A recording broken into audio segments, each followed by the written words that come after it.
من السماء ماء وأنزل من السماء ماء فأخرج به من الثمرات رزقا لكم وسخر لكم الفلك لتجري في البحر بأمره وسخر لكم الأنهار وسخر لكم الشمس والقمر دائبين وسخر لكم الليل والنهار وآتاكم من كل ما سألتموه وإن تعدوا نعمة الله لا تحصوها إن الإنسان لظلوم كفار.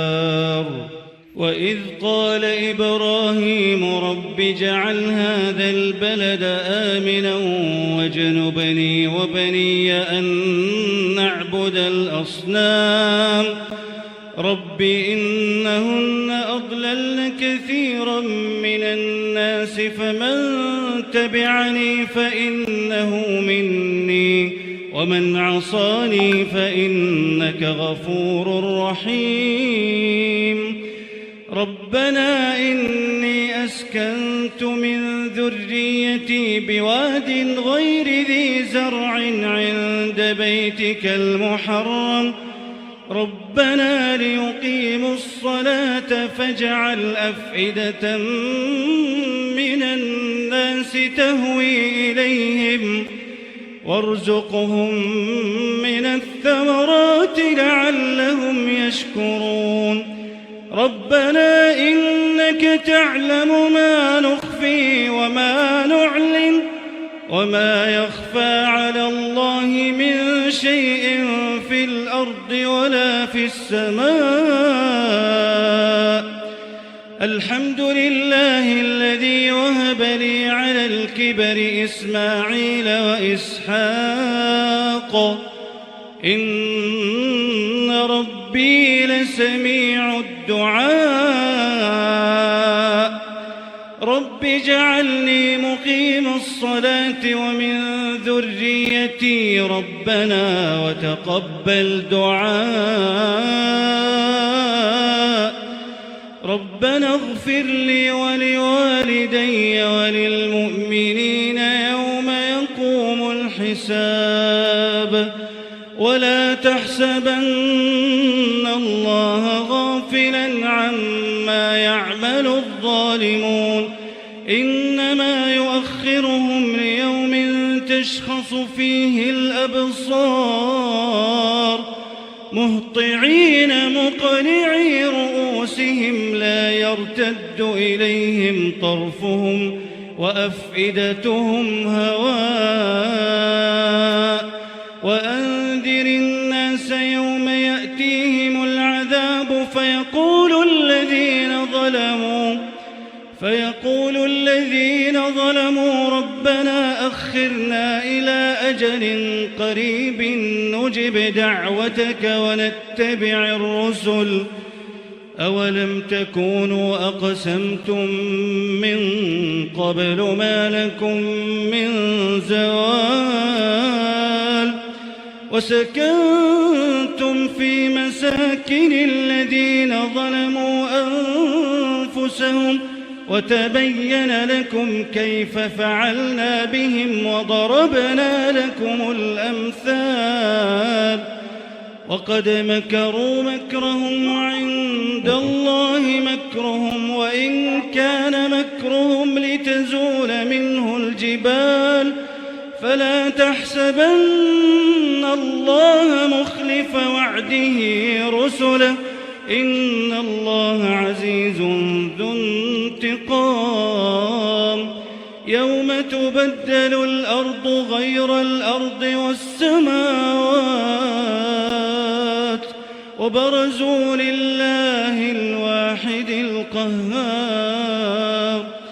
وترى المجرمين يومئذ مقرنين في الأصفاد سرابيلهم من قطران وتغشى وجوههم النار ليجزوا ليجزي الله كل نفس ما كسبت إن الله سريع الحساب.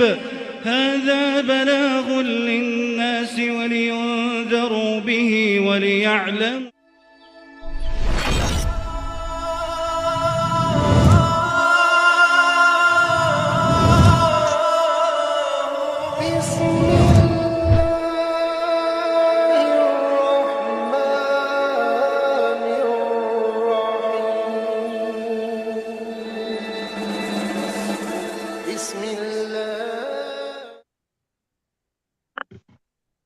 Assalamualaikum warahmatullahi wabarakatuh.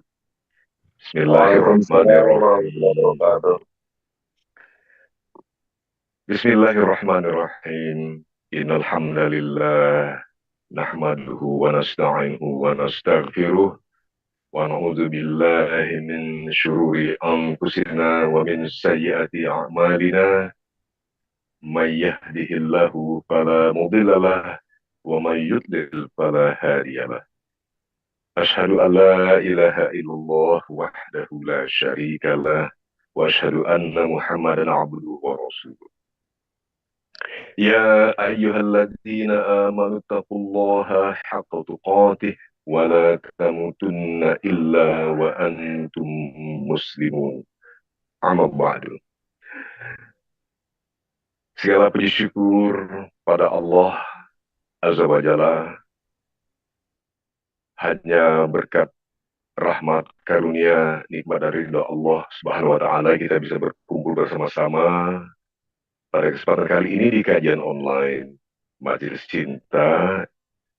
Untuk kesempatan hari ini kebetulan adalah episode atau edisi perdana bertepatan hari Selasa tanggal 22 Oktober tahun 2022 dan disiarkan secara maksud saya tanggal 22 Oktober tahun 2024 dan disiarkan secara live streaming. Salam dan selawat bagi junjungan kita Nabi besar Muhammad SAW. Penghargaan terima kasih yang kami sampaikan dari Majelis Cinta kepada ibu-ibu, bapak-bapak, sahabat-sahabat yang telah bergabung dengan Majelis Cinta, dan sekali lagi kami mengucapkan terima kasih. Tentu saja secara khusus kita menyampaikan penghargaan terima kasih kepada guru kita, Kiai Haji Dr. Zainul Rafiq, Master Hukum. Subhanallah, beliau sekarang sedang berada di Tanah Suci, tepatnya di Baitullah. Langsung kita sapa guru kita, jamaah yang dirahmati Allah, jamaah yang dirahmati Allah. Langsung kita sapa guru kita, Kiai Haji Dr. Zainul Rafiq, Master Hukum. Assalamualaikum warahmatullahi wabarakatuh, Pak Kiai. Waalaikumsalam warahmatullahi wabarakatuh. Sehat, Pak Iwan? Alhamdulillah, subhanallah. Terima kasih sekali lagi Pak Kiai telah berkenan di antara kesibukan waktu yang tentu saja sangat semakin berharga di Baitullah. Tepatnya ini sedang berada di kota Makkah di Saya Baitullah. kebetulan lagi di Mekah, Pak Iwan. Saya tunggu-tunggu Pak Iwan kok belum datang-datang, makanya saya ke kamar dulu aja nih. Allahu Akbar, subhanallah. Pak Kiai, ini peserta sudah menunggu Pak Kiai itu saja dengan tema yang sudah kita dapatkan, yaitu bahwa temanya adalah The Power of Ka'bah, mengungkap keagungan Baitullah. Masya Allah. Saya tahu bahwa Pak Kiai lama mempelajari dan bahkan sudah menuliskan sebuah buku mengenai Ka'bah. Dan tentunya jamaah yang sedang menyimak ini Pak Kiai, saya pribadi juga ingin mendapat lebih banyak apa makna maupun katakanlah hikmah-hikmah yang ada untuk kita kaum muslim agar lebih paham mengenai Baitullah. Untuk itu kami langsung saja mohon kesediaan Pak Kiai untuk memulai kajian ini. Terima kasih, silakan Pak Kiai. Baik, bismillahirrahmanirrahim. Assalamualaikum warahmatullahi wabarakatuh. Alhamdulillah bini'amatihi tatimmus salihat. Alhamdulillah عدد خلقه ورضا نفسه وزنة عرشه ومداد كلماته. اللهم صل على محمد وعلى آل سيدنا محمد. يا رب اشرح لي صدري ويسر لي أمري واحلل عقدة من لساني يفقهه قولي.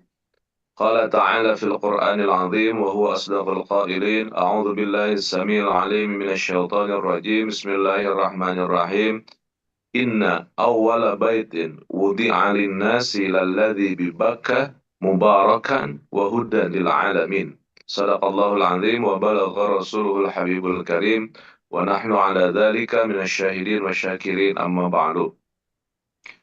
Pertama-tama saya haturkan terima kasih pada Pak Iwan dan seluruh tim di Majelis Cinta, dan ini adalah merupakan perdana kajian kita secara online, dengan harapan mudah-mudahan majelis ini betul-betul menjadi Doqatul Intilaq, menjadi starting point untuk seluruh kebaikan dan keberkahan kita tentunya, terutama yang aktif dalam Amin. Amin ya kegiatan Allah. ini. Alhamdulillah Pak Iwan dan kawan-kawan, hari ini adalah hari kedua saya berada di kota Mekah Al-Mukarramah, tepatnya kebetulan di wilayah daerah namanya Jabal Al-Umar. Jabal Umar itu adalah satu mantikoh, satu daerah yang baru ya, baru dibersihkan sejak zaman Raja Fahad. Kemudian di pinggir Ka'bahnya itu di area dibangun bangunan baru namanya di daerah ataupun wilayah Masjid eh, Raja Abdullah. Jadi sepeninggal Raja Fahad itu di wilayah itu dibangun kawasan baru ataupun area baru Masjidil Haram, dan itu bangunannya sangat luks sekali, bahkan dibanding dengan bangunan-bangunan dan dengan wilayah yang area lainnya, daerah Malik Abdullah ini sangat-sangat baru dan megah. Nah, itu berbatasan dengan wilayah namanya Jabal Omar. Nah, sekarang di Jabal Omar itu hampir seluruhnya adalah hotel bintang 5 dan bintang 4. Kebetulan saya sekarang berada di Hotel Hilton Convention di wilayah Jabal Omar. Insya Allah dan Alhamdulillah saya bersama jamaah sudah 2 hari, ini hari kedua di kota Mekah Al-Mukarramah, dan sangat menyambut baik sekali kajian pagi hari ini dengan judul The Power of Ka'bah. Buku The Power of Ka'bah itu saya tulis sejak tahun 2012, Pak Iwan, dan sebagaimana yang pernah saya sampaikan, alhamdulillah bersyukur kepada Allah, buku The Power of The Power of Ka'bah ini dalam jangka 2 bulan setengah itu sudah mengalami cetakan ketiga. Waktu itu dicetak oleh grup Agro, dan ada cerita yang menarik, Pak Iwan. Saya ditelepon oleh kawan, seorang motivator nasional, Ustadz selamat ya, kenapa? Bukunya udah bestseller katanya. Saya bilang saya aja belum, cetakan pertamanya belum saya lihat. Waktu saya lagi di Bogor, kemudian saya ke Gramedia, saya lihat memang ada buku saya dan itu sudah cetakan ketiga. Jadi dalam jangka 2 bulan setengah, makanya saya dikasih penghargaan buku bestseller nasional pada waktu itu, dan kemudian cetakan keempat kelima saya alihkan ke grup Spirit Media, dan sampai sekarang alhamdulillah sudah cetakan ke-9. Dan minggu-minggu ini kawan-kawan di Spirit Media sedang mempersiapkan edisi terbaru dari buku The Power of Ka'bah. Mudah-mudahan saya pulang akhir bulan ini itu sudah bisa launching insya Allah. Mohon doanya Pak Iwan dan kawan-kawan biar buku The Power of Ka'bah ini tentu saja Pak Kiai, lebih bermanfaat dan menjadi inspiring bagi semua para tamu Allah. Amin ya Allah. Yakin saya. Apa yang ada di dalam buku The Power of Ka'bah itu tidak banyak yang saya ingin apa istilahnya arahkan. Yang pertama adalah berangkat dari dari ayat yang tadi saya sampaikan di surat Ali Imran 96, Inna awwala baitin wudi'a lin-nasi lalladzi bi Bakkah mubarakan wa hudan lil alamin. Eh, banyak para mufasir mentafsirkan ayat ini dengan apa ya dengan spirit bahwa dia itu betul-betul beruntung menjadi umat Islam. Kenapa? Karena punya atau Hmm. punya tanah yang diberkahi. Sesungguhnya awal baitin, sesungguhnya rumah Allah pertama lalladzi bibakah yang di Ka'bah mubarakan diberkahi. Nah, disinilah ada satu metode yang saya ambil. Saya mendapatkan satu gaya penafsiran Al-Quran dari dosen saya di Al-Azhar pada waktu itu. Beliau mengatakan Al-Quran itu kan kalamullah. Jadi ketika kita membaca Al-Quran itu kita sedang berbicara, kita sedang berkomunikasi dengan Allah. Jadi bukan kita tengah melongo, diem, dan menggambarkan, begitu saja, tidak. Tapi kita diajak aktif untuk melakukan dan terinspirasi dari bacaan tadi. Nah, maka saya sedikit agak mengkritisi ketika orang yang mentafsirkan inna awwala baitin wudi'a lin-nasi lalladzi bi Bakkah mubarakan, bahwa Ka'bah itu diberkahi.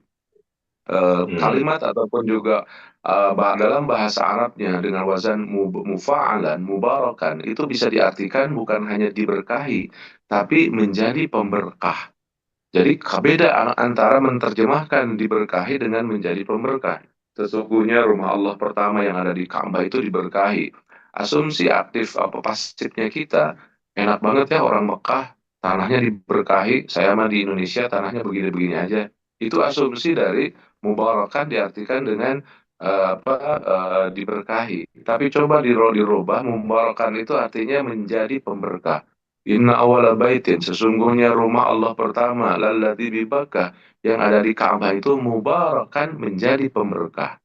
Kalau pikiran kita bahwa tanah itu menjadi pemberkah, maka pikiran aktif kita, kalau kita hidupnya ini ingin berkah, bagaimana? Menurut ayat ini, datangi tanah yang sengaja Allah ciptakan untuk memberkahkan hidup. Jadi, ketika membaca inna awwala baitin wudi'a lin-nasi lalladzi bi Bakkah mubarakan, sesungguhnya rumah awal Allah pertama untuk manusia yang ada di Ka'bah itu menjadi pemberkah. Hidup saya ingin berkah. Maka kalau hidup saya ingin berkah, saya datangi sengaja tanah yang sengaja diciptakan oleh Allah untuk menjadi pemberkah. Jadi clear sekali gaya berpikir, cara berpikir kita. Kalau membarokan diartikan diberkahi, kita pasif, diam saja. Cuma melongo saja, oh gitu ya, oh bu bagus banget ya diberkahi. Sementara gini, tapi kalau kita mengartikan mubarakan itu menjadi pemberkah, ada proses aktif dalam diri dan jiwa kita bahwa agar hidup kita ingin berkah, satu-satunya formula di dalam Al-Quran menurut ayat Al-Quran 6 Ali Imran ini, datangi sengaja tanah yang diciptakan oleh Allah Subhanahu wa taala untuk pemberkah, maka hidup kita akan berkah. Nah, pemahaman penafsiran ini Kang Iwan itu apa ya, kalau bahasa Sundanya sapagodos ya. Sapagodos dengan hadis Rasulullah yang sahih. Hadisnya begini, tabi'ul hajja wal umrata fa innahuma yanfiyani minal Ya. faqr. Ikutkan laksanakan haji dan umrah, fa innahuma, karena haji dan umrah yanfiyani, meniadakan minal faqr, dari kefakiran. Jadi sengaja Allah ciptakan Ka'bah itu, tanah Makkah itu, untuk menghilangkan kefakiran bagi kaum muslimin. Hmm. Ini dahsyatnya, yang luar biasa. Ini yang apa istilahnya tagline-nya dalam kajian kita. Allah ciptakan tanah Ka'bah itu untuk meniadakan kefakiran. Jadi kalau hidup kita tidak ingin fakir, datangi tanah yang sengaja diciptakan oleh Allah untuk memberkahkan hidup kita. Maka akan menjadi sebuah kebutuhan. Nah, disinilah nanti akan memaksakan diri, Kang Iwan, kalau kita merasa butuh, maka tidak akan ada perasaan berat. Saya terkadang kalau lagi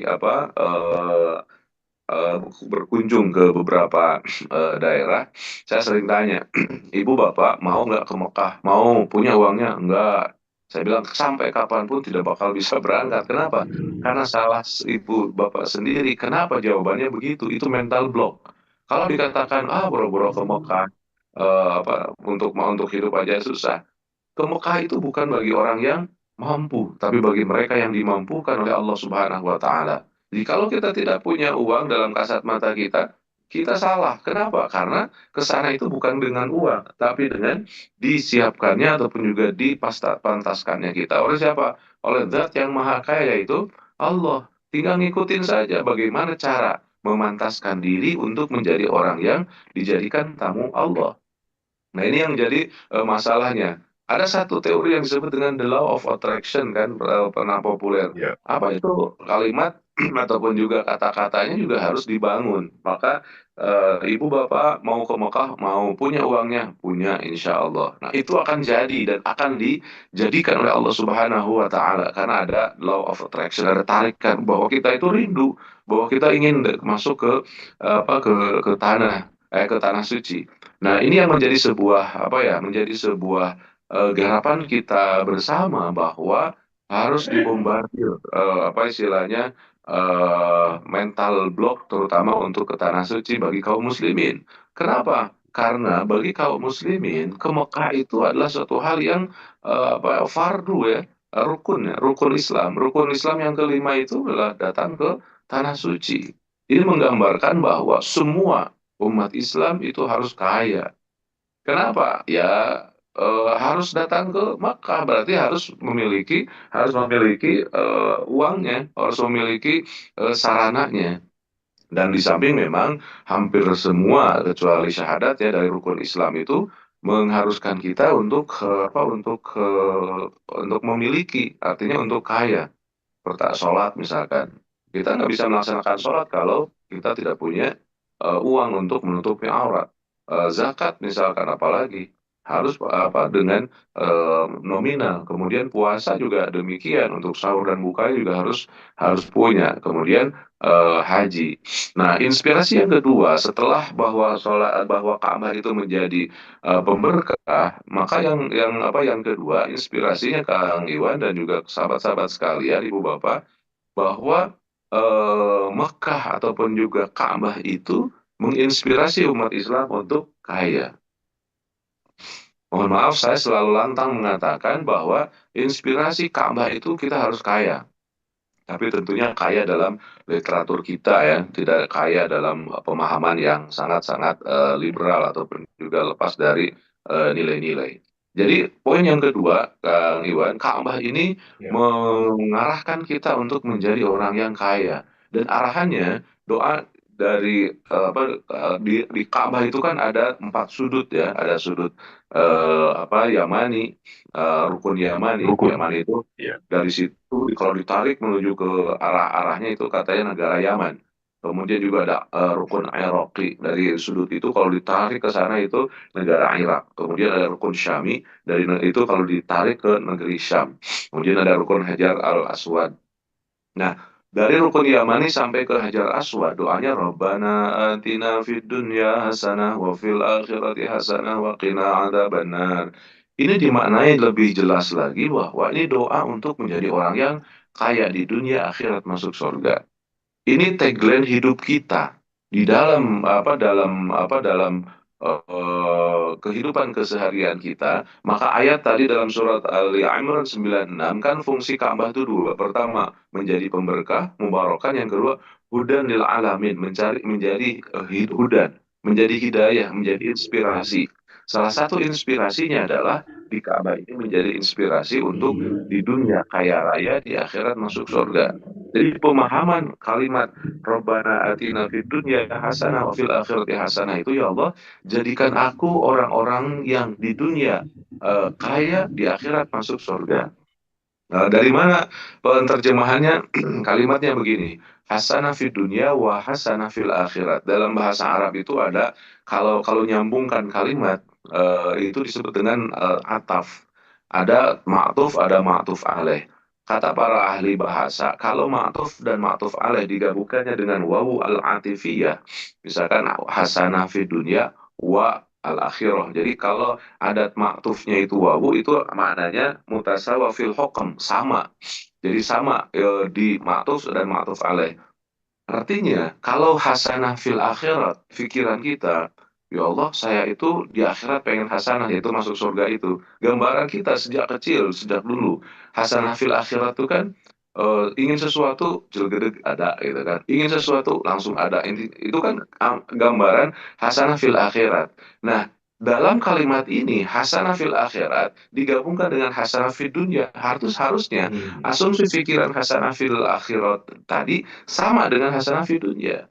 Kalau kita berpikir, ya Allah, saya pengen anggur yang paling mahal, ada di akhirat itu, di surga itu langsung jadi. Harusnya begitu pun di dunia. Kenapa? Ya Allah, saya pengen anggur termahal. Langsung ada, kenapa? Karena bisa beli. Artinya tidak ada masalah. Nah, tidak malah sebaliknya, ya Allah, saya pengen anggur yang datang itu apa? Pisang lagi. Kenapa? Karena yang bisa beli kita itu. Artinya, kalimat hasanah fid dunya wal akhirah, tensi kebahagiaan di dunia dan di akhirat itu sama. Jadi di akhirat kita bergelimang keindahan ke surga, di dunia pun demikian. Bahwa hasanah fid dunya itu wal akhirah, sama tensi di dunia dan akhirat. Nah, di sinilah maka saya punya bisa menarik sebuah kesimpulan bahwa umat Islam itu harus bahagia di dunia, kaya di dunia dan juga di akhiratnya masuk surga. Jadi mohon maaf, saya tidak setuju kalau orang mengatakan umat Islam itu nggak apa-apa miskin. Karena kalaupun di dunia miskin, nanti di akhirat kita masuk surga. Belum tentu. Yang harus kita kerjakan adalah, yang harus kita lakukan adalah, kita di dunia ini menjadi orang yang kaya, kemudian di akhirat masuk surga. Timbul pertanyaan, bagaimana caranya agar kita bisa menjadi kaya? Nah itu. Kita lihat di dalam doa di depan Ka'bah, itu doanya dahsyat sekali. Doanya, Allahumma ja'alna hajjan mabruran wa sa'yan mashkuran wa dhanban maghfuran wa tijaratan lan tabur. Ini doa yang dahsyat sekali di depan Ka'bah yang menurut sebagian orang adalah titik kulminasi spiritual. Doanya wa tijaratan lan tabur. Tijaratan itu apa? Bisnis, Pak. Wa tijaratan lan tabur, dan bisnis yang tidak pernah rugi. Artinya, saya ingin mengatakan, doanya kan Allahumma ja'alna hajjan mabrur, ya Allah jadikan aku melaksanakan ibadah itu mabrur, Ya. wa dzanban maghfuran, dan dosa-dosa dihapuskan, wa apa wa doa-doa dikabulkan, wa tijaratan, dan dagang lan tabur yang tidak pernah rugi. Artinya, Bapak Iwan, kita berdoa di depan Ka'bah itu doa yang luar biasa, dan itu tentang hal dunia, dan itu telah hal yang disebut dengan entrepreneurship. Jadi saya di poin ketiga ini saya ingin mengatakan bahwa Ka'bah itu menjadi titik inspirasi entrepreneurship kaum muslimin.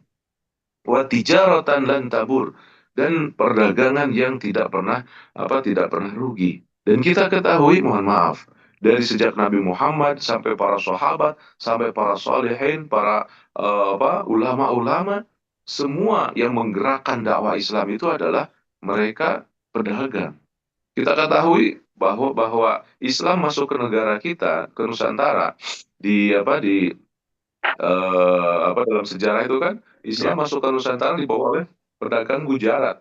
Artinya berdagang. Jadi orang Islam yang kaya itu datang lewat mana, Pak? Samudra Pasai. Kemudian kalau ke Jawanya masuk dari Cirebon, ya kan?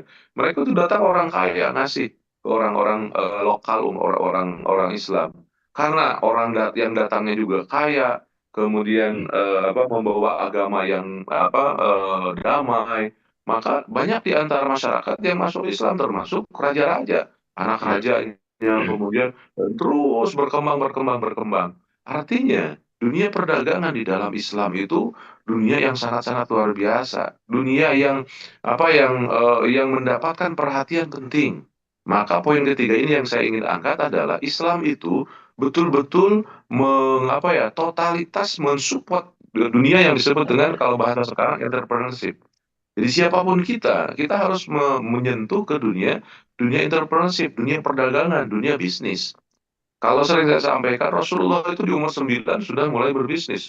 Ngurus domba, ngurus kambing, ya kan? Kemudian dijual. Ya. Umur 13 tahun, Rasulullah itu sudah menjadi entrepreneur sejati. Beliau rihlat asy-syita'i was-shaif ke Yaman sampai ke Syria. Kalau ke Yaman ke Syria kan berarti beda agama, beda negara. Itu berarti perdagangan besar. Perdagangan besar kalau sekarang diistilahkan apa? Ekspor impor. Jadi umur 13 tahun Rasulullah itu sudah masuk dalam dunia ekspor impor. Umur 25 tahun Rasulullah itu sudah masuk memiliki bisnis, udah berada, kalau bahasa siapa Robert Kiyosaki itu, Rasulullah di umur 25 tahun itu sudah berada di kuadran kanan. Sudah menjadi business owner. Udah menjadi business owner, dan itu yang disampaikan. Dan Rasulullah itu secara finansial sudah sangat-sangat terbebas, artinya kaya. Rasulullah itu orang kaya. Bayangkan maharnya Rasulullah itu kan Pak Iwan 20 unta merah. 20 unta merah itu, satu unta merah itu kendaraan mahal. Taruhlah kalau kendaraan mahal sekarang misalkan setara 5 juta. Berarti 5 juta kali 20, 100 miliar. Rasulullah, orang yang kita kagumi, itu memberikan mahar kepada istrinya 100 miliar rupiah. Artinya kalau kita ingin seperti Rasul, kita harus kaya. Ada nggak ustadz yang ngasih maharnya kepada istri 100 miliar? Kayaknya susah Pak Iwan ya. Padahal narasi kita ingin seperti Rasul, ingin seperti Rasul, ingin seperti Rasul. Nah, inilah yang memang harus kita kaji lebih dalam efeknya. Saya setuju dengan seorang sejarawan dari Aljazair yang namanya Syekh Malik bin Nabi. Beliau mengkritisi di antara alur sejarah, dan beliau itu dianggap sebagai Ibnu Khaldun modern.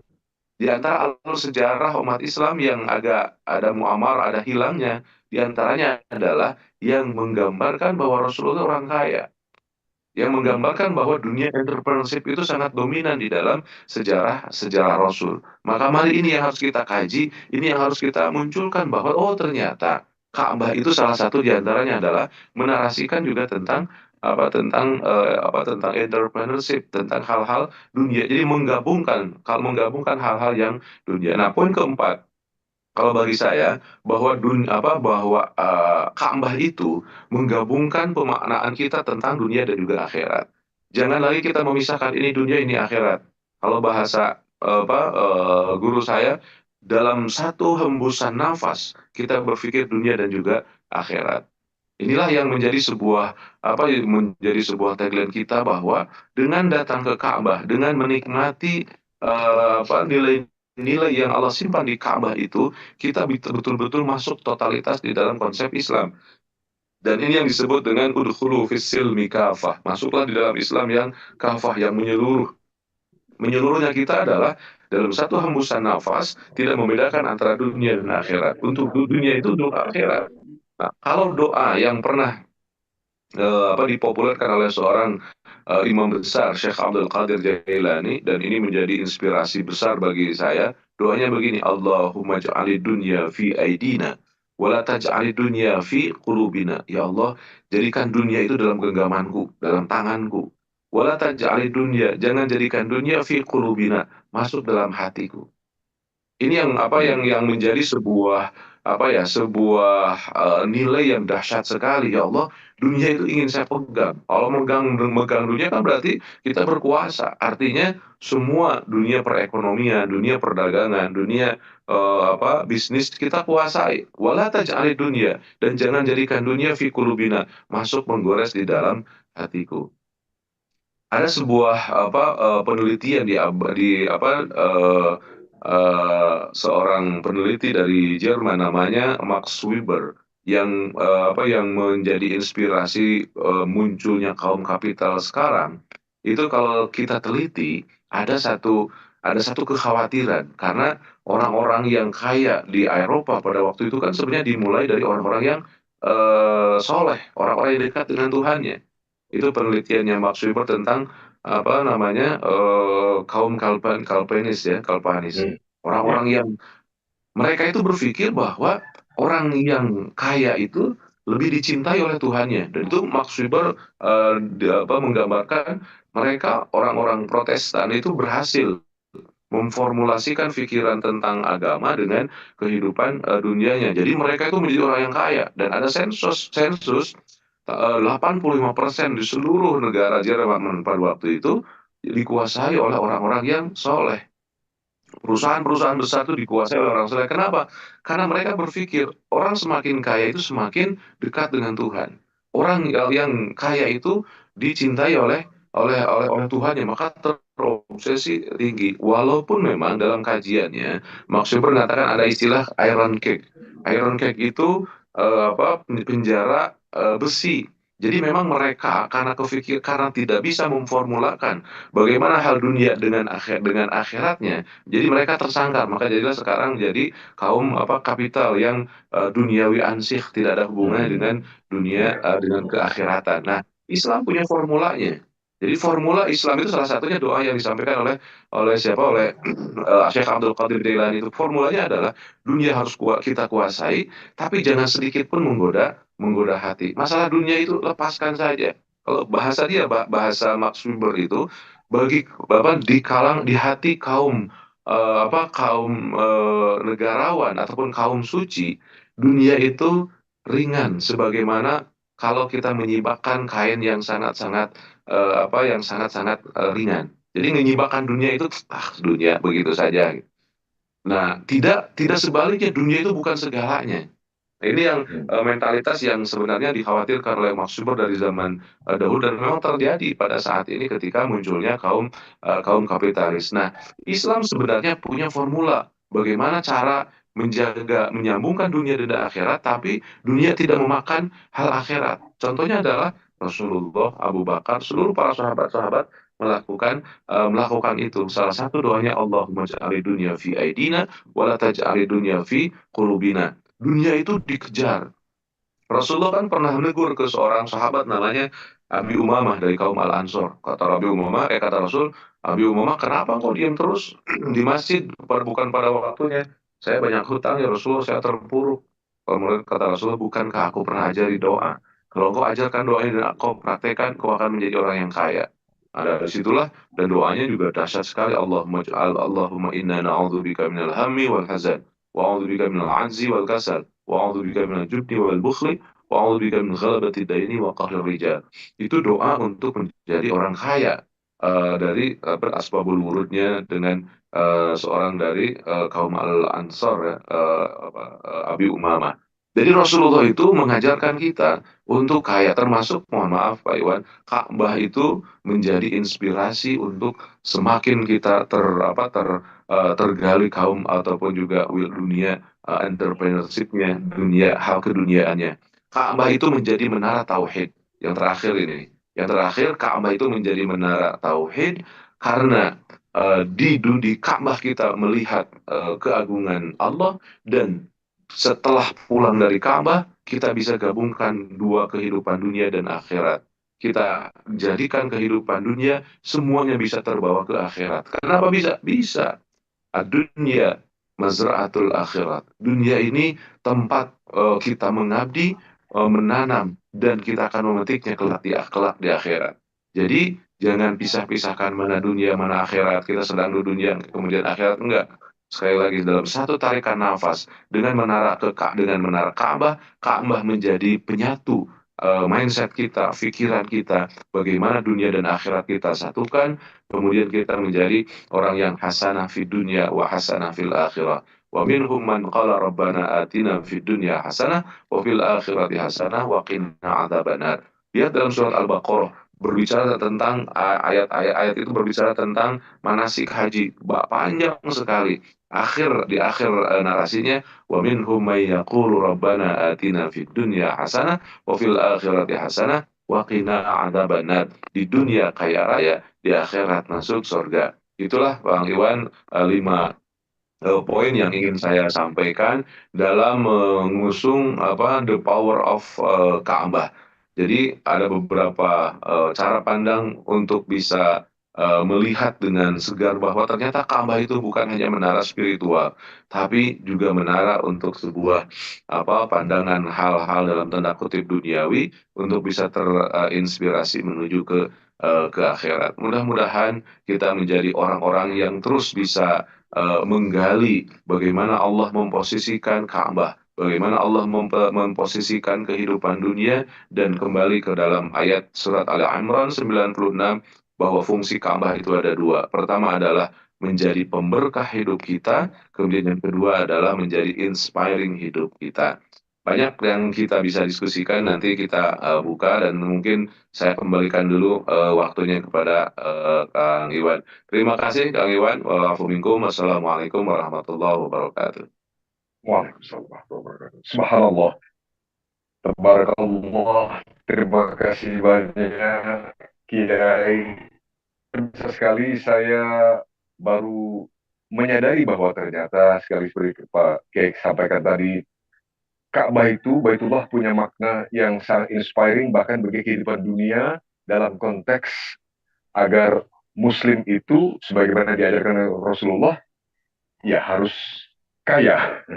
Ya, jadi Betul. bahwa Ka'bah jangan semata-mata dimaknai sebagai tanah yang diberkahi, tapi justru menjadi pemberkah. Kemudian bahwa Ka'bah itu harus menjadi inspirasi, karena itu sifat inspiring, mengajak kaum muslim, mengingatkan kaum muslim untuk kaya, karena itulah betul sekali saya menjadi ingat doa itu Pak Kiai, antara rukun Yamani ke rukun Hajar Aswad, doanya adalah Robbana atina fid dunya hasanah wa Ya. fil akhirati hasanah wa qina adzabannar. Subhanallah. Terima kasih Pak Kiai. Sangat komprehensif karena ternyata bukan hanya sekedar menara spiritual Ka'bah itu, tapi juga luar biasa dalam konteks hidup kekinian pun bagi kaum muslim, ternyata memang sangat dahsyat. Terima kasih atas uh, luar biasa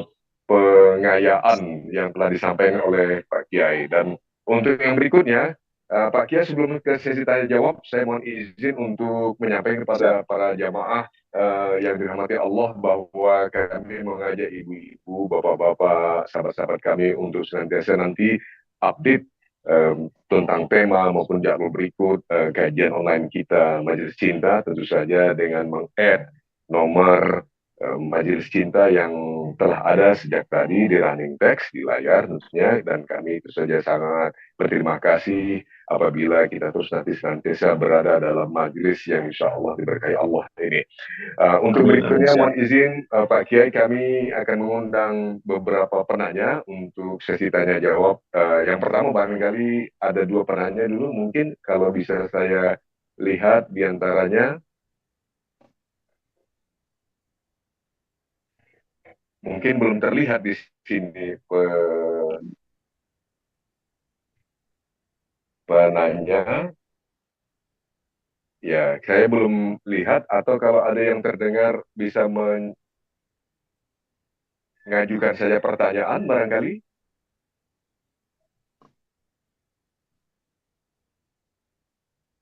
mungkin.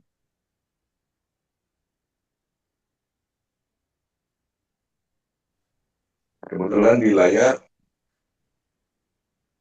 saya belum, mohon izin ini Pak Kiai, mohon maaf saya belum lihat buku gambar bertanya. Mohon izin sebentar Pak Kiai, beberapa saat sampai kita lihat di screen para penanya. Siap, santai Pak Iwan. Iya, saya yakin ada yang ingin bertanya, mungkin hanya karena ada sedikit hal teknis barangkali Pak Kiai ini. Kalau saya boleh bertanya pertanyaan yang mungkin mewakili mungkin saja mewakili beberapa jamaah Pak Kiai, boleh Pak Kiai. Ini mungkin Siap, siap. agak Mau sedikit, ikut aja. agak sedikit dasar, sangat basic Pak Kiai. Kan kalau kita di Ka'bah saat melaksanakan tawaf itu, kita melakukannya bergerak dari kiri ke kanan Pak Kiai. Jadi posisi Ka'bah itu dari kiri kita, dan kita berputar atau mengelilingi Ka'bah selama 7 kali. Pertanyaan saya sambil menunggu pertanyaan dari jamaah, kenapa harus 7 kali ya Pak Kiai? Ya. Luar biasa pertanyaannya. Langsung ya. Siap Pak Kiai, mohon Iya. maaf pertanyaan basic. Baik, terima kasih Pak Iwan. Ada pertanyaannya, kenapa tawaf itu dari apa harus ke kiri, kemudian kenapa harus 7 gitu ya?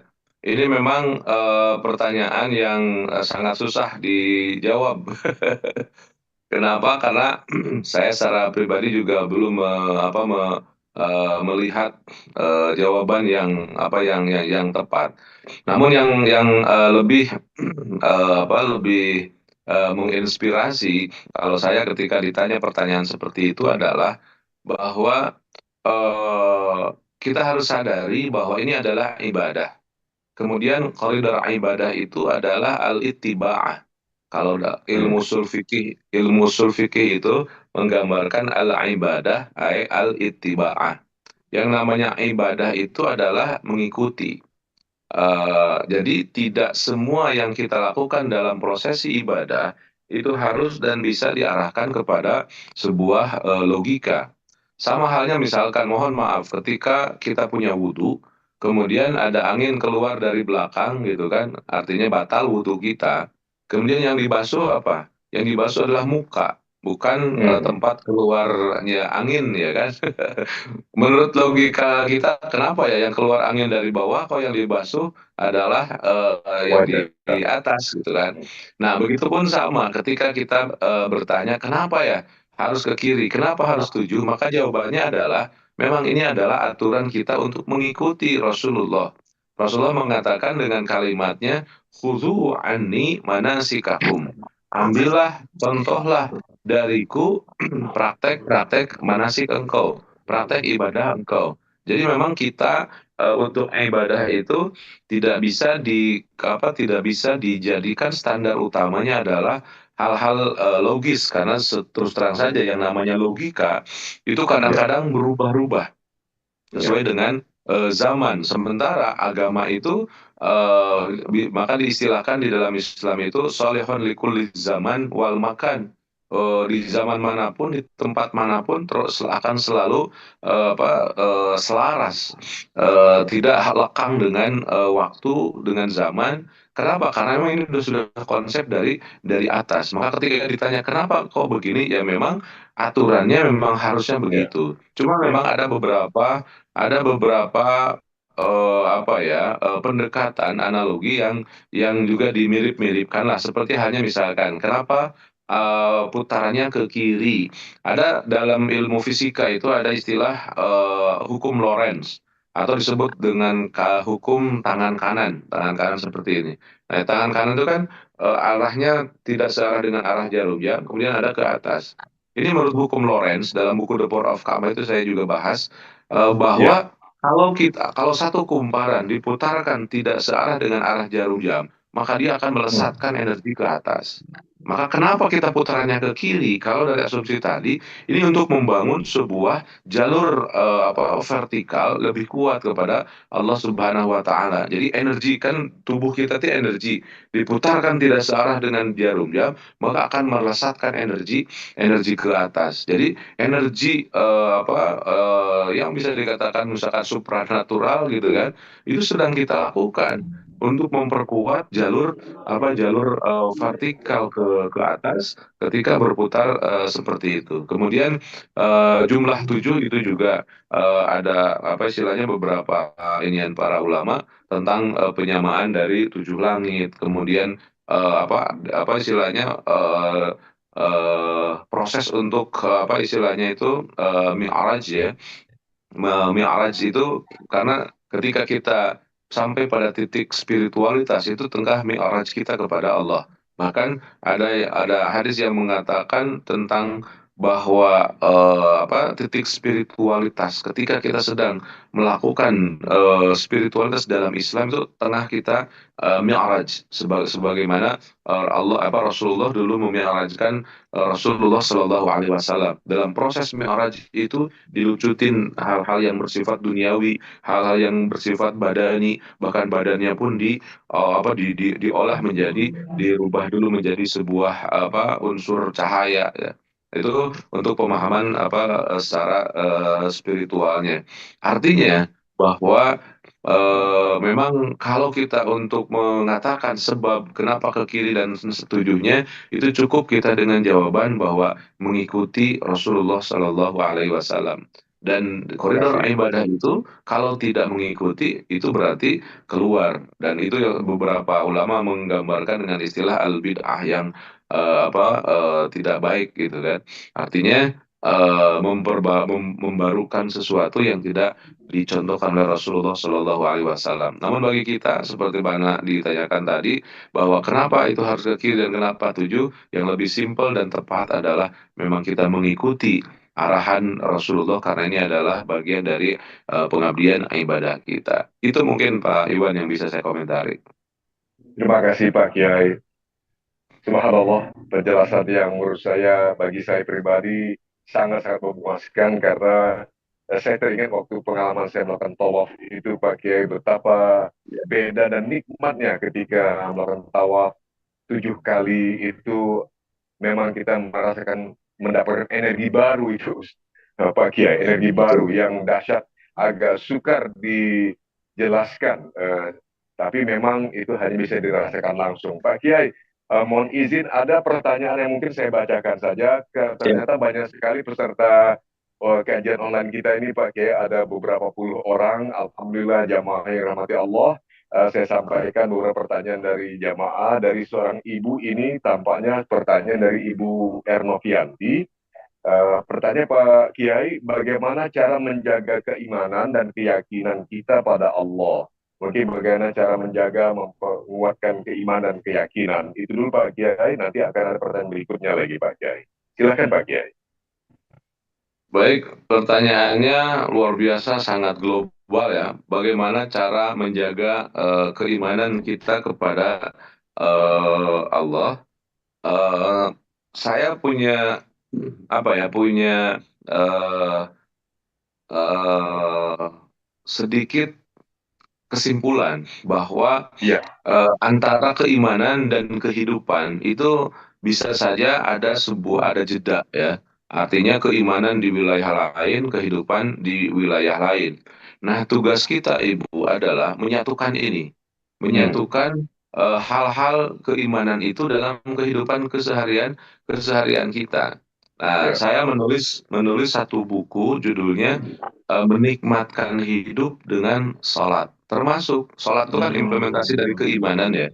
Nah, iya, ketika kita melaksanakan sholat, kita itu jangan berpikir bahwa saya sholat dulu nih untuk akhirat, sementara dunianya kita tinggalkan dulu. Tidak, justru sholat itu harus bagian dari kehidupan dunia kita. Artinya, untuk menjaga keimanan itu harus ada proses eh, apa ya istilahnya akulturasi ataupun penyatuan lah dalam dalam keseharian kita, ataupun nilai ini kalimat-kalimat nih kalimatnya bagus nih Bu. Kalimat-kalimat dalam keyakinan itu jangan dibiarkan menjadi repetisi, pengulangan-pengulangan yang kita hafalkan dan kita sampaikan. Bukan hanya repetisi, tapi harus menjadi habituasi, harus menjadi menyentuh pada karakter. Nah, bagaimana agar menyentuh pada karakter? Memang ada dua ada dua pendekatan. Yang pertama adalah memang diulang-ulang. Menjadi karakter itu kan saya lebih setuju kalau karakter orang itu masuk direkam di subconscious mind, dalam memori bawah sadar. Untuk masuk ke memori bawah sadar itu dua. Pertama, repetisi, diulang-ulang memang. Yang kedua adalah disampaikan dalam suasana yang dalam suasana yang memang langsung masuk ke alam bawah sadar, dan salah satunya itu logika. Seperti halnya misalkan menghafal Al-Qur'an itu bisa dua. Bisa yang pertama diulang-ulang terus beratus kali. Kalau menurut teori sih jangan kurang dari 600 kali. Maka itu akan hmm, terrekod di memori bawah sadar kita. ya, Tapi ada yang kedua, bagaimana masuk ke wilayah trans, yaitu masuk hmm, logika. Maka membaca Al-Quran dengan maknanya, dengan mentadaburinya, dengan menarasikannya, itu akan lebih lebih masuk ke dalam memori bawah sadar dengan cepat. Nah, suara itu yang harus kita ambil. Artinya bahwa narasi keimanan itu harus menjadi akrab dengan kehidupan keseharian. Kenapa kita sholat? Kenapa kita mengatakan Allah itu ada? Allah itu ada karena Allah itu ada, maka saya, kalaupun saya punya jabatan, misalkan saya nggak bisa korupsi, ya kan? Itu mau pemanaan keimanan misalkan. Salah satunya adalah wilayah spiritualitas. Maka kalau sekarang lagi digembar-gembor oleh Pak Presiden yang baru ya menghantam korupsi, salah satunya adalah sisi spiritualitas yang ditarik ke wilayah kehidupan itu yang salah satunya bisa mengurangi apa istilahnya menguatkan titik keimanan. Jadi dimanapun dia hidup, dia menjadi seorang entrepreneur yang sejati. Dia tidak akan cudeka ya, tidak akan apa istilahnya itu eh, tidak akan merugikan orang. Kenapa? Karena dia yakin ada Allah. Karena dia yakin ada hari akhir yang akan menghisab dia. Nah, itulah cara-cara memaknai keimanan itu harus memang diterima oleh kehidupan keseharian kita. Jangan dipisahkan antara narasi keimanan dengan narasi kehidupan keseharian kita. Jadi harus kita lebih mengakrabkan diri dengan implementasi dari keimanan itu sendiri. Itu mungkin yang bisa saya tanggapin, Pak Iwan.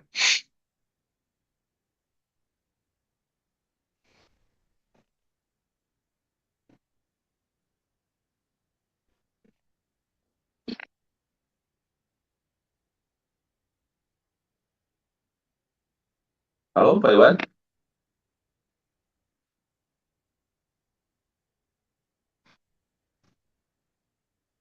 Nggak ada suaranya ya?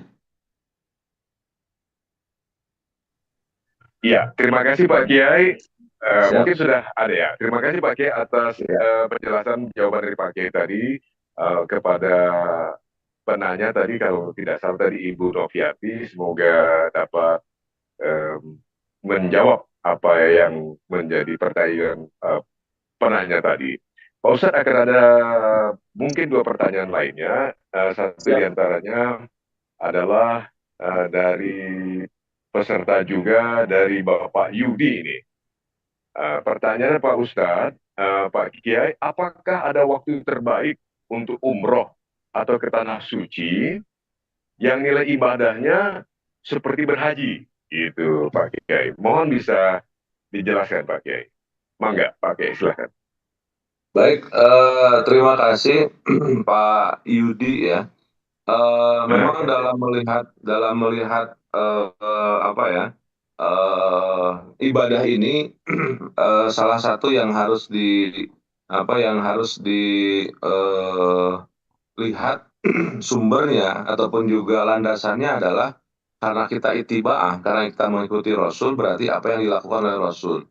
Artinya, apakah Rasul mengajarkan kepada kita ada waktu-waktu tertentu untuk pelaksanaan ibadah umrah, maka kalau kita gambarkan, Pak Yudi, ada dua pendapat. Kenapa ada dua pendapat?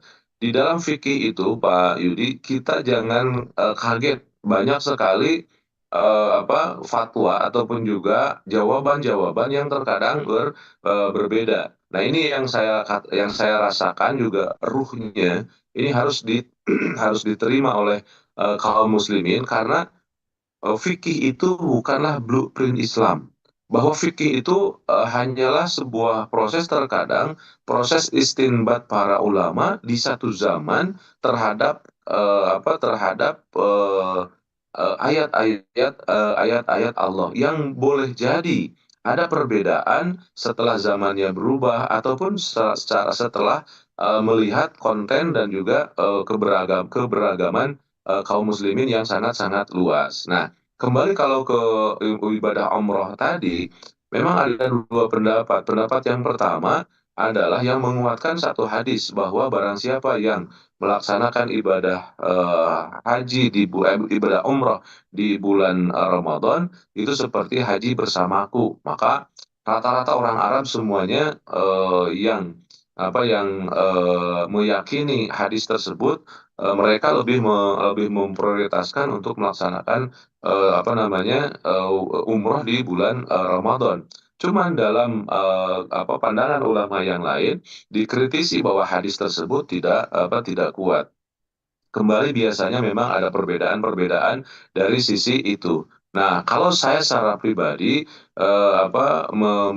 melihat dari beberapa fatwa tersebut, tidak ada perbedaannya antara keutamaan umroh di waktu-waktu tertentu, sama semuanya. Dan juga jangan berpikir bahwa saya mau umroh Ramadan karena sama dengan haji. Enggak, kewajiban haji itu tidak bisa lepas gitu kan, tidak bisa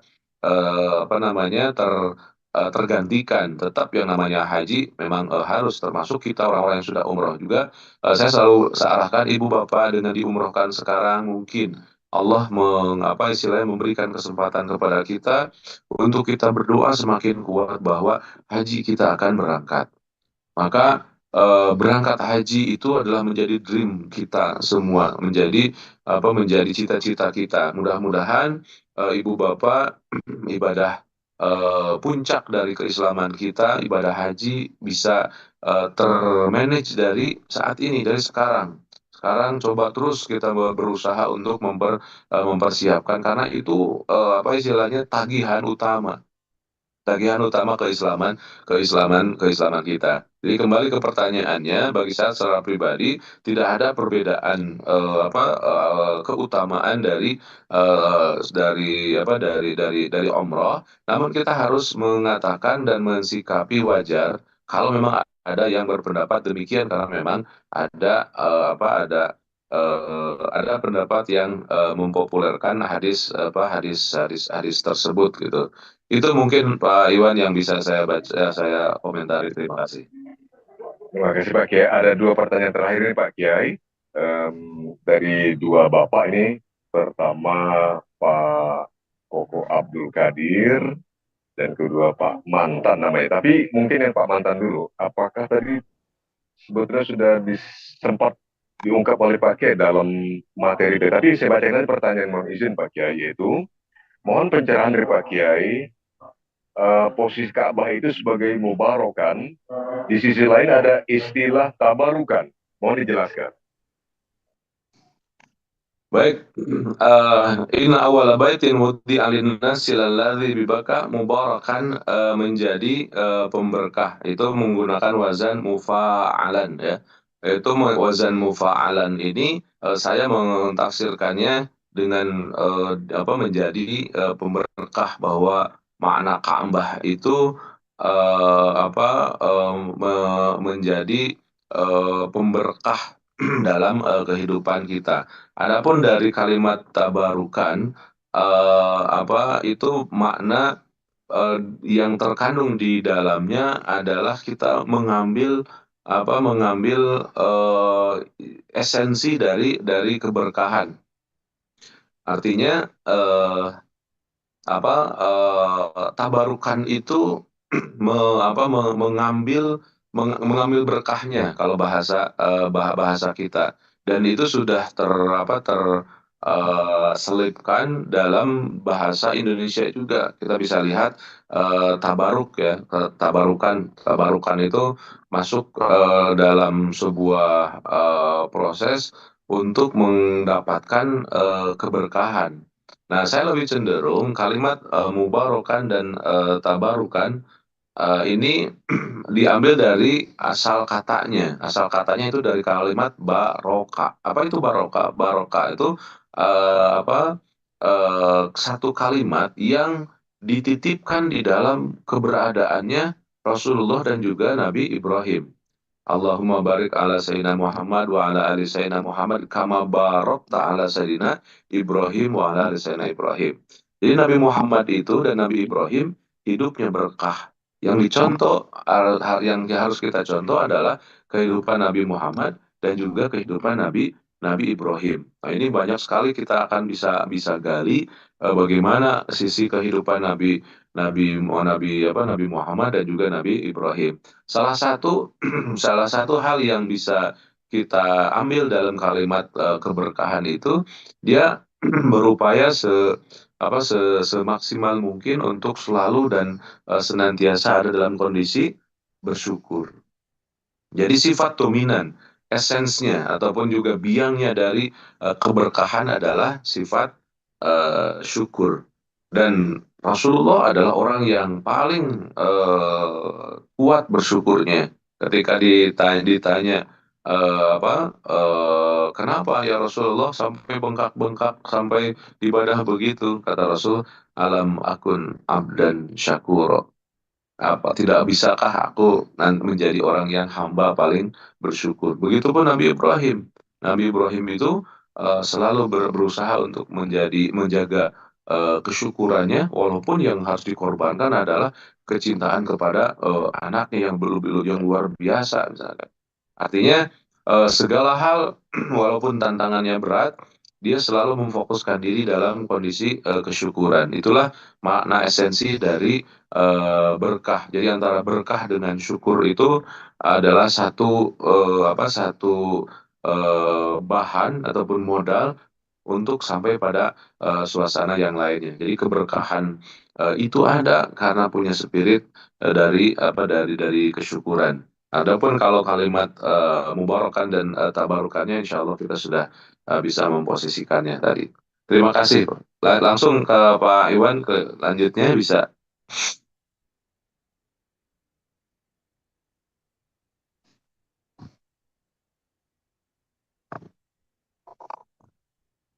Nggak ada suaranya ya Pak Iwan?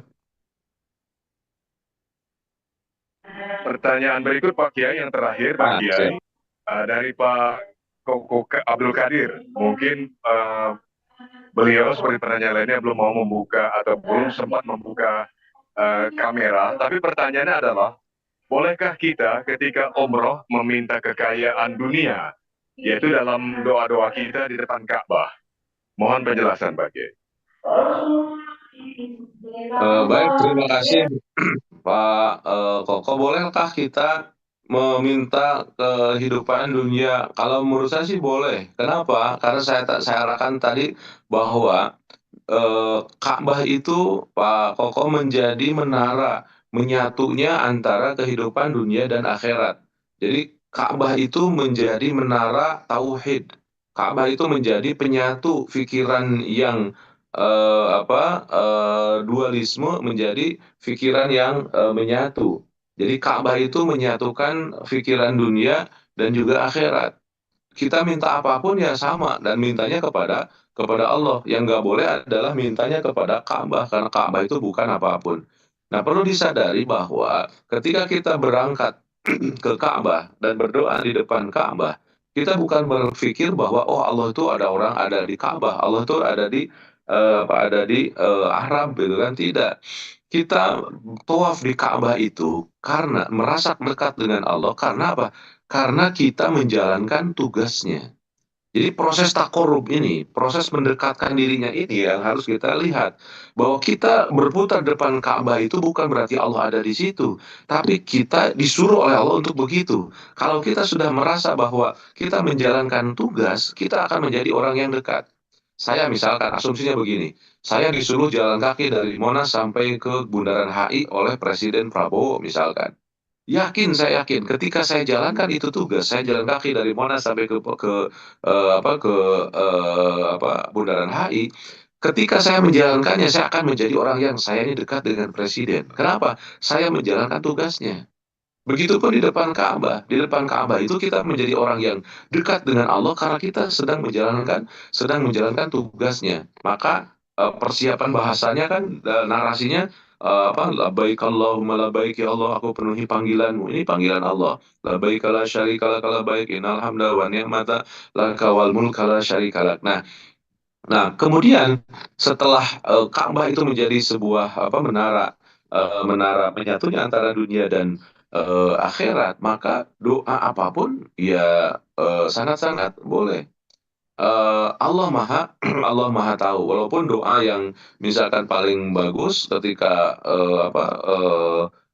di depan Ka'bah yaitu doa tadi, Rabbana atina fid dunya hasanah wa fil akhirati hasanah. Ataupun Allahumma inni as'aluka bima sa'alaka minhu nabiyyuka Muhammad sallallahu alaihi wasallam. Ya Allah, saya minta kepada Engkau apa yang diminta oleh nabiku. Itu boleh karena Allah Maha Maha tahu. Tapi pun kalau lebih perinci, ya Allah, saya teh punya ruko di daerah Ciparai, misalkan daerah di daerah saya, rukonya 2 tingkat, kemudian bla bla bla bla. Saya ingin segera itu ada yang beli, ya Allah, gitu. Itu boleh boleh saja, tidak jadi masalah. Dan bagi saya secara pribadi sebagai proses pendekatan, ketika kita tawaf itu satu tawaf kemudian kita berdoa khusus itu juga boleh. Dalam buku The Power of Ka'bah itu saya juga gambarkan, saya punya guru saya di pesantren, kemudian ketemu di Mekah. Beliau menggambarkan lebih dari 17 keinginan dia, dan dia selalu ketika tawaf itu satu-satu. Saya pengen saya tawaf 7. Lebih fokus doanya, kata beliau. Boleh, boleh. Nggak jadi masalah, dan itu sangat-sangat sangat-sangat bagus. Kenapa? Karena itu tadi ad-dunya mazra'atul akhirat. Ya Allah, saya selesai di dunia. Ya Allah, saya pengen motor misalkan. Kalau sudah saya punya motor, motor itu saya bisa gunakan untuk taklim, untuk dakwah, untuk apa, dan akan kembali ke akhirat. Jadi semua yang ada di dunia kita rangkum untuk kita bisa bawa ke akhirat. Bisa, bisa. Dunia mazraatul akhirat. Jadi boleh berdoa untuk hal-hal yang dunia. Kenapa? Karena tadi dunianya sedang kita satukan bersama akhirat kita. Maka pulang dari Ka'bah itu dunia dan juga akhirat, ibadah dan juga pengabdian menjadi satu tarikan tarikan nafas. Itu mungkin Pak Iwan yang bisa saya sampaikan. Terima kasih.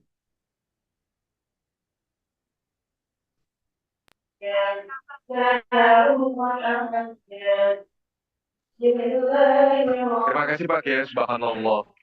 Jelas sekali dan komprehensif penjelasan dari Pak Kiai, memberikan jawaban terhadap pertanyaan dari jamaah tadi. Semoga semua penjelasan Pak Kiai dapat memuaskan Amin, amin. jamaah yang telah bertanya sejauh ini. Tentu saja kita ingin lebih banyak mendengarkan tausiah dan dapat mendapat ilmu dari Pak Kiai. Namun kami juga menyadari waktu Pak Kiai di Tanah Suci sedang memimpin rombongan umroh, dan mungkin beberapa 1-2 jam lagi akan mulai mendekati waktu subuh di Makkah.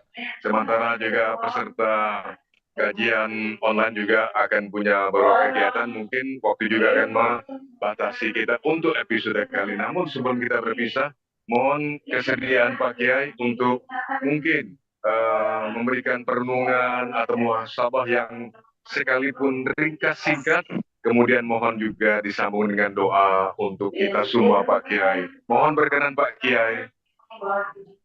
Baik, siap. Terima kasih Pak Iwan dan juga sahabat-sahabat sekalian. Mari kita sambungkan. Kalau tadi kita berpikir tentang hal-hal yang dunia, kita kolaborasikan untuk lebih langsung bisa menembus ke akhirat kita, maka kita menggunakan satu wasilah untuk menembuskan tersebut dengan wasilah doa. Doa di mana kita ingin sekali apa yang kita inginkan bisa sesuai dengan keridhaan Allah Subhanahu wa Ta'ala. Ibu bapak sahabat-sahabat sekalian, mari kita awali dengan istighfar, tanda kita minta ampun atas segala khilaf dan dosa yang pernah kita lakukan. Astaghfirullahaladzim, astaghfirullahaladzim, astaghfirullahaladzim, alladzi la ilaha illa huwal hayyul qayyum wa atubu ilaih. Amin ya Allah ya rabbal alamin. حمد الشاكرين حمد الناعمين حمد يوافي نعمه ويكافئ مزيده. Ya Allah, ya Tuhan kami, bersyukur kami kehadirat-Mu atas segala nikmat yang telah Engkau berikan kepada kami, segala nikmat yang ada dalam kehidupan keseharian kami, termasuk pagi hari ini. Ya Allah, betapa nikmatnya Engkau kumpulkan kami dalam sebuah majelis namanya majelis cinta. Ya Allah, ya Tuhan kami, jadikanlah majelis ini sebagai Wasilah kami untuk semakin cintanya kami kepadamu ya Rahman ya Rahim. Semakin cinta kami untuk bersyukur dan mensyukuri apapun dalam kehidupan keseharian kami. Ya Allah ya Tuhan kami, Engkau Maha Rahman, Maha Rahim. Engkau yang menggenggam seluruh cinta dan menginspirasi semua cinta yang ada dalam kehidupan ini. Masukkan kami, memampukan kami, kuatkan kami untuk menggenggam cinta kami untuk selalu dan senantiasa bersyukur dan mensyukuri apapun yang ada. Mampukan kami untuk bisa menikmatkan kehidupan kami, ya Allah. Hilangkan kami dari amarah. Jauhkan kami dari amarah, dari keluhan, dari sakit hati dan menyalahkan orang lain. Sibukkan kami untuk selalu bersyukur, bersyukur, dan bersyukur. Ya Allah, ya Tuhan kami, jadikan kami orang-orang yang selalu dan senantiasa bisa bersyukur dan mensyukuri apapun yang ada. Ya Allah, bantu kami, arahkan kami, kuatkan kami untuk mendapatkan energi kesyukuran agar semua yang terjadi bisa kami syukuri. Semua yang terjadi bisa kami olah dan yang kalimat yang terakhir adalah kalimat hamdalah, tanda syukur kami atas segala nikmat yang kau berikan kepada kami.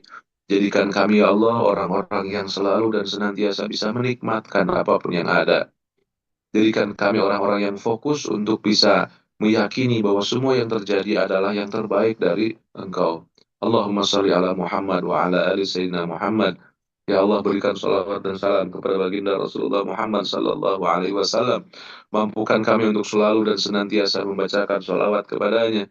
Mampukan kami untuk meningkatkan cinta kami kepadanya melebihi cinta pada diri kami dan keluarga kami. Mampukan kami untuk mencontoh akhlaknya baginda Rasulullah yang tidak pernah marah. Rasulullah yang senantiasa memancarkan kebaikan kepada siapapun yang bersama hidup dengannya. Ya Allah ya Tuhan kami, berikan kami rizki, kesehatan, dan kekuatan untuk bisa berziarah ke makam Rasulullah Sallallahu Alaihi Wasallam di kota Madinah sebelum Engkau cabut nyawa kami. Betapa indahnya ketika kami merapat mendekat mengucapkan Assalamualaikum ya Rasulullah. Kami yakin Rasulullah melihat kami karena kami nun jauh di sini, berusaha maksimal untuk mendatangi Rasulullah Sallallahu Alaihi Wasallam di kota Madinah Al Munawwarah. Ya Allah, jadikan kami orang yang bisa berada di depan Rasulullah Sallallahu Alaihi Wasallam di kota Madinah ketika kami berziarah. Berikan kami rizki dan kekuatan untuk bisa datang ke tanah suci Madinah dan juga Mekah. Karratin ba'da marratin, taibun al-abiduna sa'ihuna li Rabbina. اللهم اغفر لنا ذنوبنا ولوالدينا وارحمهما كما ربونا صغارا. اللهم هب لنا من ازواجنا وذرياتنا قرة اعين واجعلنا للمتقين اماما. اللهم انا عزمنا في زيارة بيتك الحرام فطهر قلوبنا. Ya Allah ya Tuhan kami, semua kami berazam ingin mendatangi tanah suci-Mu. Fatahhir qulubana, berikan kesempatan kami untuk mensucikan hati kami sebelum Kau sampaikan kami di tanah suci-Mu. Ya Allah, jadikan kami orang yang berada di tanah suci dengan kebersihan, sucikan kebersihan hati kami ya Allah, dengan kesucian hati kami. Sucikan hati kami sebelum kami sampai di tanah suci-Mu ya Rahman ya Rahim. Allahumma Allahumma ja'al hajjana hajjan mabruran wa sa'yana sa'yan mashkuran wa dhanbana dhanban maghfuran wa tijaratana tijaratan lan tabur. Ya alima ma fis sudur, akhrijna ya Allah minaz zulumati ila nur. Ya Allah, ampuni dosa-dosa kami ya Allah, terimalah semua permintaan kami ya Allah, jadikan kami orang-orang yang bisa melaksanakan ibadah umrah dan ibadah haji dengan baik. ربنا ظلمنا أنفسنا وإن لم تغفر لنا وترحمنا لنكونن من الخاسرين. ربنا آتنا في الدنيا حسنة وفي الآخرة حسنة وقنا عذاب النار وأدخلنا جنة مع الأبرار يا عزيز يا غفار يا رب العالمين. وآخر دعوانا أن الحمد لله رب العالمين. الفاتحة. أعوذ بالله من الشيطان الرجيم. بسم الله الرحمن الرحيم. Ya, Pak Kiai, alhamdulillah. terima kasih banyak. Alhamdulillah. Terima kasih Pak Iwan, terima kasih Terima kasih semuanya. banyak Pak Kiai. Tabarakallah, tabarakallah Pak Kiai. Penghargaan sekali lagi terima kasih yang sebesarnya dari kami segenap jamaah Majelis Cinta kajian online ini yang telah mendapatkan banyak sekali ilmu pembekalan dari Pak Kiai terkait dengan the power of Ka'bah. Subhanallah, banyak sekali yang kami dapatkan bahwa ternyata Ka'bah itu menjadi pemberkah. Menjadi pemberkah dan juga Ka'bah adalah juga inspiring dan menginspirasi kaum muslimin untuk menjadi kaya. Karena banyak urusan-urusan dunia akan bisa diselesaikan dengan menjadi orang yang kaya bagi kalangan muslim, karena sesuai dengan doa kita juga kita nanti menjadi orang yang bahagia di akhirat. Luar biasa banyak sekali yang telah kami dapatkan sekali Pak Kiai, terima kasih. Karena itu akhirnya Islam itu total dalam mensupport dunia bisnis. Dan ini penting sekali untuk dicari secara bersama-sama. Terima kasih Pak Kiai sekali lagi. Juga terima kasih pada jamaah yang dirahmati Allah. Kita insya Allah bertemu lagi pada episode atau edisi berikutnya. Insya Allah kita akan berjumpa lagi dengan Pak Kiai kita, Kiai Haji Dr. Zainur Rofiq, Masar Hukum pada hari Jumat tanggal 25 Oktober 2024 pada episode mendatang, terusnya di jam yang sama. Terima kasih lagi Pak Kiai, dan akhir kalam kepada jamaah, terima kasih. Kita bertemu lagi, tetap selamat. Terima kasih Pak Kiai. Assalamualaikum warahmatullahi wabarakatuh Pak Kiai. Assalamualaikum warahmatullahi wabarakatuh. Terima kasih Pak Kiai. Dan untuk para jamaah yang kami hormati, jamaah yang dirahmati Allah, sekali lagi terima kasih. Kita akan bertemu lagi pada episode yang akan datang, dan karena itu ikutilah terus jadwal dan tema-tema berikut dari Majelis Cinta dengan cara meng-add nomor Majelis Cinta yang telah ada di layar ya, berupa running text. Kami akan hadir kembali insya Allah. Kita bersama-sama lagi pada hari Jumat tanggal 25 Oktober 2024 insya Allah. Subhanakallahumma bihamdika asyhadu an la ilaha illa anta astaghfiruka wa atubu ilaik. Wassalamualaikum warahmatullahi wabarakatuh. Waalaikumsalam. Allahumma rahamna bil Qur'an waj'alhu lana imaman wa nuran wa hudan wa rahmah. Allahumma dzakirna minhu ma nasina wa 'allimna minhu ma jahilna warzuqna tilawatahu ana al-laili wa atrafan nahar waj'alhu lana hujjatan ya rabbal alamin. Allahumma arhamna bil Qur'an waj'alhu lana imaman wa nuran wa hudan wa rahmah. Allahumma dhakkirna minhu ma nasina wa 'allimna minhu ma jahilna warzuqna tilawatahu ana al-laili wa atrafan nahar waj'alhu lana hujjatan ya